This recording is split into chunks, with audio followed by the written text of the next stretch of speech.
تکبیر پیر طریقت حضرت مولانا صلاح الدین سیفی صاحب، پیر طریقت حضرت مولانا صلاح الدین سیفی صاحب، پیر طریقت حضرت مولانا صلاح الدین سیفی صاحب، نعرہ تکبیر، نعرہ تکبیر، نعرہ تکبیر، پیر طریقت حضرت مولانا صلاح الدین سیفی صاحب، پیر طریقت حضرت مولانا صلاح الدین سیفی صاحب۔ اس نے لکھا کہ دنیا کے اندر جتنے درخت ہیں، ہر درخت کے ہر پتے کے اندر ایسی خصوصیت موجود ہے جو اسی درخت کے دوسرے پتے کے اندر نہیں۔ ہر درخت کے ہر پتے کے اندر ایسی خصوصیت موجود ہے جو اسی درخت کے دوسرے پتے کے اندر نہیں۔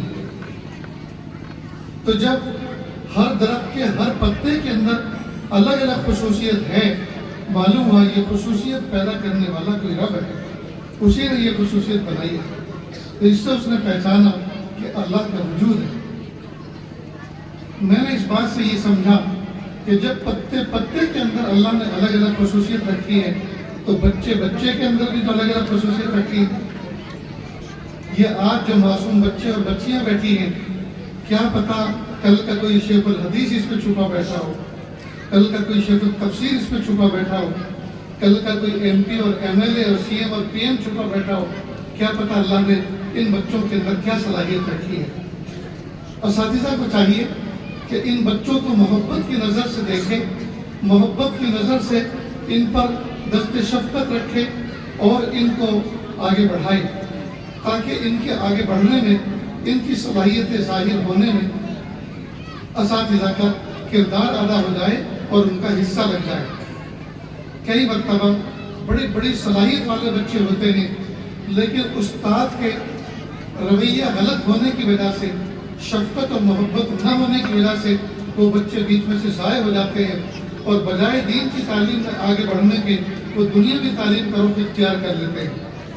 تو اگر اساتذہ اپنے بچوں کے ساتھ حاکم اور محکوم کا تعلق نہ رکھیں، بلکہ مشفق باپ اور بیٹے کا تعلق رکھیں، تو نہ جانے کیسے کیسے جوہر تیار ہو سکتے ہیں۔ اسی طرح بچیوں کے اندر بھی اللہ نے ایسی ایسی صلاحیت رکھی ہے۔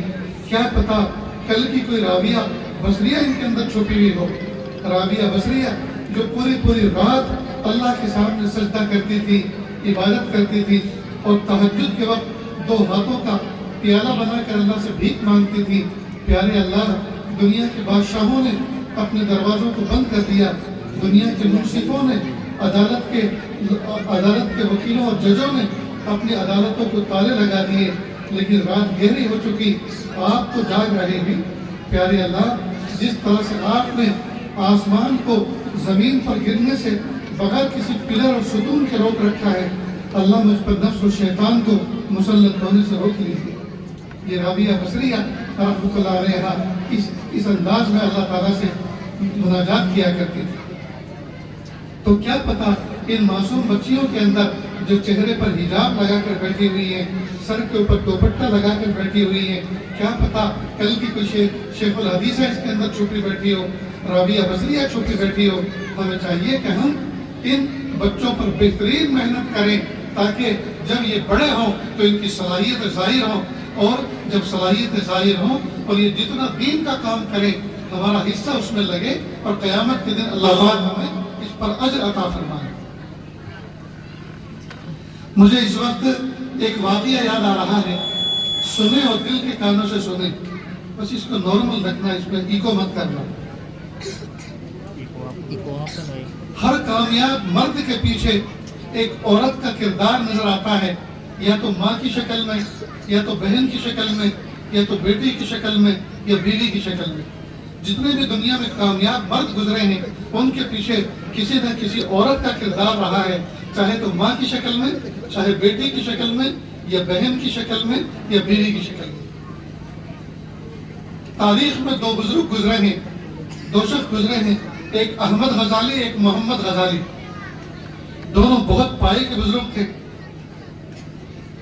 بڑے بھائی عالم تھے، فاضل تھے، مسجد کے امام تھے، چھوٹے بھائی صوفی صافی تھے، خاموش مزاج تھے۔